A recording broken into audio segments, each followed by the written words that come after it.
निश्चित रूप से भाई अजय ठाकुर से हमारे युवा साथी भी जुड़ रहे थे।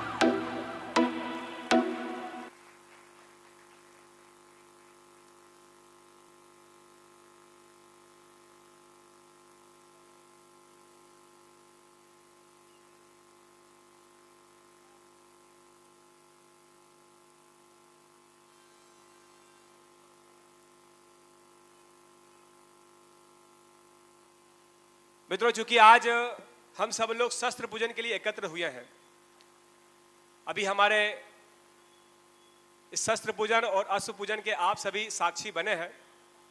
हमारे बीच में हिमाचल प्रदेश से भाई अजय ठाकुर जी उपस्थित हुए हैं। मैं अजय ठाकुर जी से निवेदन करता हूं कि हमारे सम्मानीय अतिथियों का और स्वजाति बंधुओं का अभिनंदन स्वीकार करें।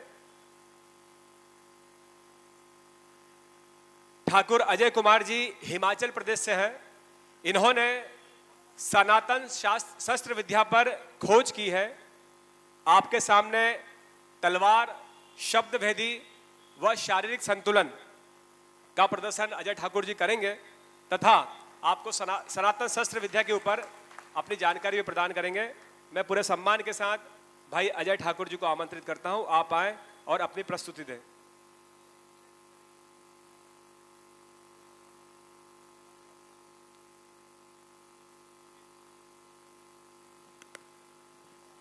एक बार हमारे इस हिमाचल की धरती से पधारे युवा साथी का उत्साहवर्धन करें। अजय जी, हमारी ये बिजली व्यवस्था में लगे, पंखा बंद करो। अजय जी,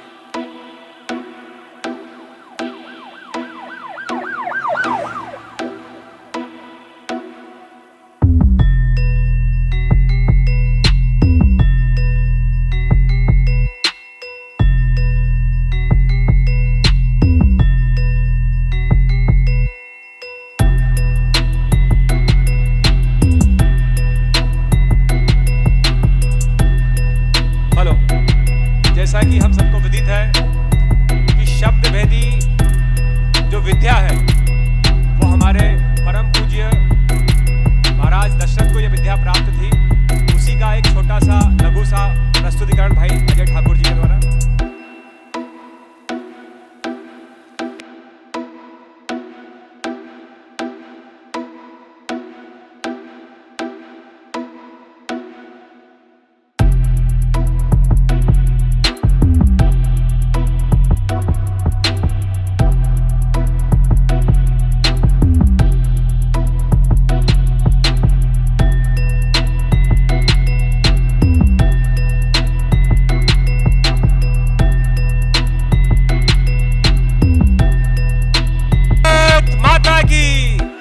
भारत माता की वंदे।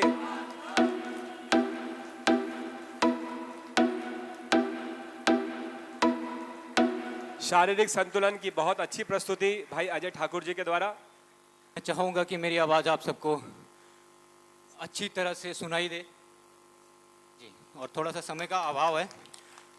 मैं सनातन शस्त्र विद्या में पिछले 20 सालों से अध्ययन कर रहा हूं और मुझे बेहद खुशी है कि मध्य प्रदेश में, पूरे भारत में जितने क्षत्रिय लोग जागे हैं इतने कहीं नहीं जागे हैं। मैं कुछ नियम बताऊंगा आपको। पहला नियम, आप में से बहुत सारे लोगों ने तलवार उल्टी रखी है, जो कि बहुत ही गलत बात है। तलवार हमेशा सीधी होनी चाहिए, राइट साइड पे सीधे हाथ की तरफ उसका मुट्ठा होना चाहिए और उसको उल्टा ना रखें, क्योंकि जितना आप उल्टा रखेंगे उतना ही उल्टा प्रभाव तलवार देगी। और दूसरी बड़ी बात, क्षत्रिय वो जो केसरिया धारण करे, क्योंकि मैं पृथ्वीराज चौहान का वंशज हूँ। दादाजी ने बहुत बड़े बड़े काम किए हैं, लेकिन उनके भी जो पिताजी थे अजय पाल सिंह जी, उनका गला कटने के बावजूद भी अजमेर से लेकर कच्छ तक 800 किलोमीटर बिना गर्दन के चले गए थे। वो इसलिए क्योंकि यही केसरिया कपड़ा था जिसमें सूर्य का प्रभाव था, जिसमें कुल देवी हमारी विराजमान थी। तो क्षत्रियों के लिए केसरिया कपड़ा बहुत ज़्यादा जरूरी है। जिसको आप कभी ना छोड़े। जब भी आप पूजन विधि करते हैं तलवार को तिलक लगाइए। मैं थोड़ा सा आपको ये भी समझाना चाहूँगा कि बहुत सारे क्षत्रिय भाई हमारे भारत में तलवार लेते हैं, उसके साथ फोटो लेते हैं, डाल देते हैं फेसबुक इंस्टाग्राम, जो कि बिल्कुल भी उचित नहीं है। क्षत्रिय वो जिसको तलवार चलाना है, क्षत्रिय हो जो तलवार रखना जानता हो, क्षत्रिय हो जो औरत का सम्मान करना जानता हो। अब मैंने प्रण लिया है कि जितने भी क्षत्रिय हैं उनको मैं सनातन शस्त्र विद्या सिखाऊंगा। जिस भी क्षत्रिय को जरूरत है, हिमाचल आएगा मैं फ्री में सिखाऊंगा, यहाँ बुलाएगा तो मेरे आने जाने का खर्चा दे दो भाई, मैं फ्री में सिखाऊंगा, निःशुल्क सिखाऊंगा आप लोगों को। मैं 32 अलग अलग प्रकार के हथियार चलाता हूँ। अगली बार आपको वचन देता हूँ कि 10 हथियार मैं खुद लेके आऊँगा, क्योंकि तलवार से अकेले जंग नहीं जीती जाएगी। हमें धनुर्विद्या भी सीखनी पड़ेगी, तलवार विद्या भी सीखनी पड़ेगी। तलवार को इसलिए महत्व ज़्यादा दिया जाता है क्योंकि तलवार सभी हथियारों का राजा है। 500 लोगों का सर काटेगी, उसके बाद एक धार मांगेगी आपसे। बंदूक तब तक बंदूक है जब तक उसमें गोली है, उसके बाद बंदूक खिलौना है। तो मैं समय ज़्यादा ना लेते हुए मैं आपको महाराणा प्रताप जी के ऊपर थोड़ा सा बोलना चाहूँगा, और आपकी तालियों की गड़गड़ाहट से मैं इसकी शुरुआत करना चाहूँगा। जिसका लोहा पूरी दुनिया ने माना वो था हिंदुस्तानी महाराणा। जब भी मैं इस बात को बोलूँगा आपने मुझे एक बात जरूर बोलनी है, वो था हिंदुस्तानी महाराणा। जिसका लोहा पूरी दुनिया ने माना वो था हिंदुस्तानी महाराणा। राजाओं में ये राजपुताना शेर थे, इनके सामने मुगल ढेर थे। राजाओं में ये राजपुताना शेर थे, इनके सामने मुगल ढेर थे। जो इनके खिलाफ लड़े उनके ऊपर इनके चेतक के पैर थे। मैंने यहाँ अश्व देखा, मैं बहुत खुश हुआ। उनके ऊपर इनके चेतक के पैर थे। हार वीर प्रताप ने तब भी नहीं मानी जब अपने भी गैर थे। क्षत्रिय वो जो हमेशा लड़ता रहे, अपने भी गैर खड़े हो जाएं। भगवान श्री कृष्ण ने भगवत गीता में सिखाया, राम नीति को छोड़कर कृष्ण नीति ये बोलती है कि अगर अपने भी गैर हो जाएं तो उनको मारो। वही महाभारत के युद्ध में सीखा हम लोगों ने। इसलिए चाणक्य नीति भी हमारे लिए जरूरी है। मेवाड़ के शासक थे, शेर के शावक थे, प्रजा के लिए दिल से भावुक थे। जब जनता के ऊपर मुगलों के चाबुक थे। राजमहलों में जन्म आए राजपूतों का लाल था, इनके जैसा कोई नहीं, ये भी तो कमाल था। ये ऐसा कैसे है मुगलों के लिए अनसुलझा एक सवाल था। भुला दिया गया इस वीर को, ये राजनीति का ही हाल था। इन्होंने उन आदमियों को महान बना दिया जो महाराणा प्रताप से लड़ाई लड़ते भी डरते थे। आगे बखान करूंगा उस चीज का मैं। मुगलों ने किया वो फालतू का बवाल था। अपना चेतक इनको सबसे प्यारा था, ऐसे घोड़े का तो सिकंदर भी मारा था। दुनिया का सर्वश्रेष्ठ घोड़ा महाराणा के पास था, वही राजपूत वीर का सबसे खास था। ये घोड़ा स्वामी भक्त है, इसके बराबर वफादार तो मैं कुत्ते को भी नहीं मानता हूं, क्योंकि 40 फीट की खाई पार करके किसी को बचाना सिर्फ एक घोड़ा ही कर सकता है। दुनिया का सर्वश्रेष्ठ घोड़ा महाराणा के पास था, वही इस राजपूत वीर का सबसे खास था। 1 कुंटल का कवच, 1 कुंटल का चेतक का कवच था। शान से चलता रणभूमि में ये घोड़ा सख्त था। मानो या ना मानो मूर्खों, ये सच था, महाराणा असली सच्चा शिव भक्त था। 72 किलो का कवच, 81 किलो का भाला था।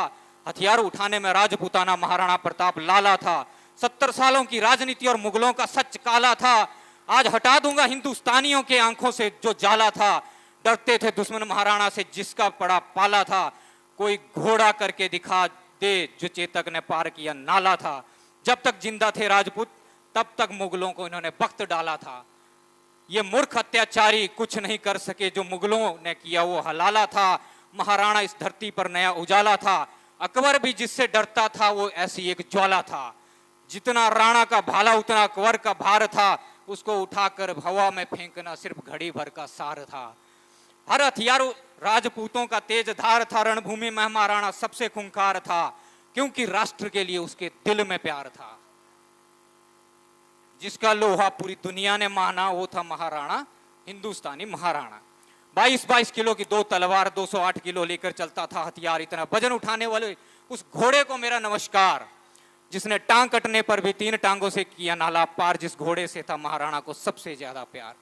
चेतक भी राणा को बचा शहीद हो गया। दुनिया का सबसे तेज घोड़ा अब खो गया।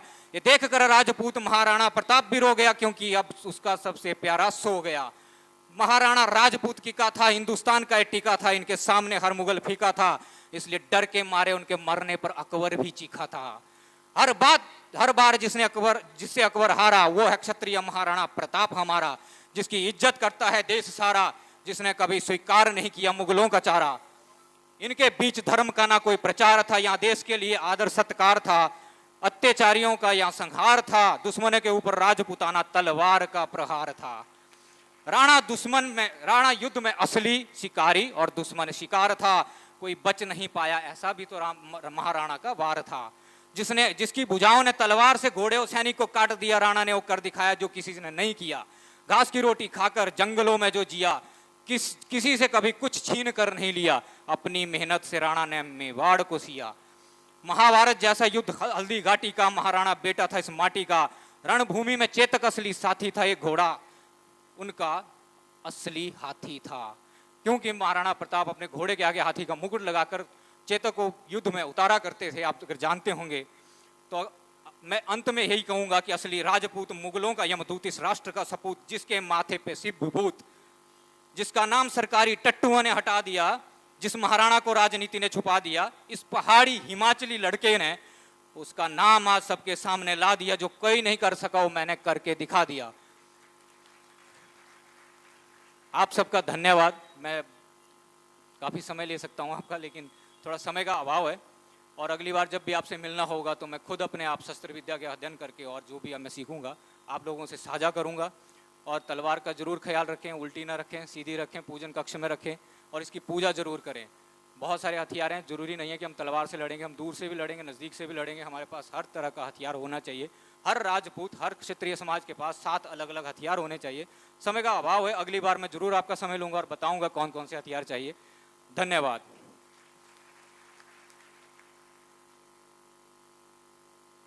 बहुत बहुत धन्यवाद भाई अजय ठाकुर जी।